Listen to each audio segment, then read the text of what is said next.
ये हमारे किसान भाइयों की रैली है। आपने देखा होगा कि बीजेपी सरकार को आए 9 साल हो गए।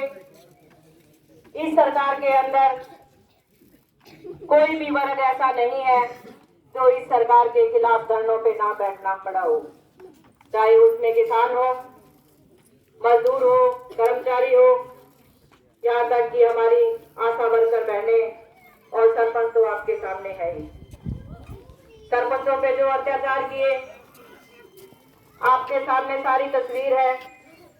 आपने देखा कि पहले बीजेपी सरकार ने 50% आरक्षण दिया महिलाओं को, उसके बाद में महिलाएं सरपंच बनी और जब हकों पे बात आई और जब हक मांगे सरपंचों ने तो इस सरकार ने उन पे लाठी बांधने का काम किया था। हमारे पास मौका है,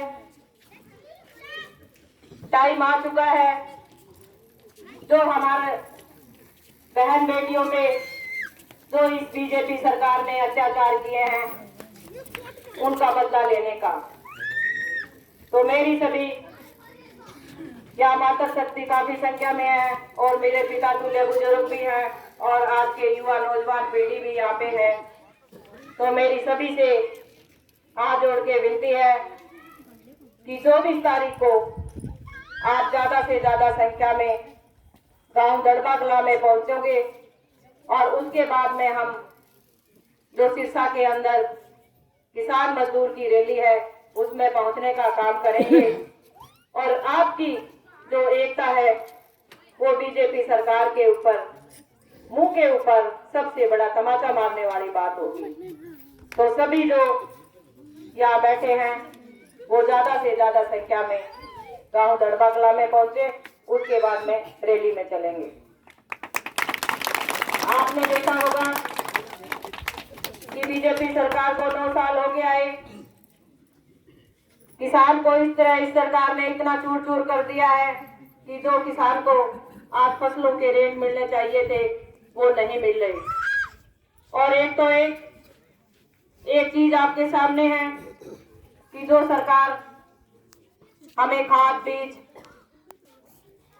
स्प्रे और यहाँ तक कि डीजल तक वगैरह वो भी दे रही है। तो दवाई की बात करते हो तो आपने देखा होगा कि जो हमारी फसल जो नरमे की फसल थी उसका बीज कैसा आया था। तो जो भी क्वालिटी दे रहे हैं वो बिल्कुल घटिया दे रहे हैं। इनका जो मेन मकसद है वो है कि हमारी किसानी को किस तरह खत्म किया जाए। तो हमें सबको एकजुट होना पड़ेगा हमारी किसानी बचाने के लिए और इस बीजेपी सरकार को सत्ता से बाहर करने के लिए। तो 24 की रैली को पहले कामयाब बनाइए और इसी के बाद 2024 के अंदर इस बीजेपी सरकार को 36 बिरादरी एक साथ खड़ी होके इस बीजेपी सरकार को सत्ता से बाहर करने का काम कीजिए। इसी के साथ मैं अपनी वाणी को विराम देना चाहूंगी और आपसे इजाजत लेना चाहूंगी और आप सभी का एक बार फिर से धन्यवाद करना चाहूंगी। धन्यवाद। जय हिंद, जय भारत।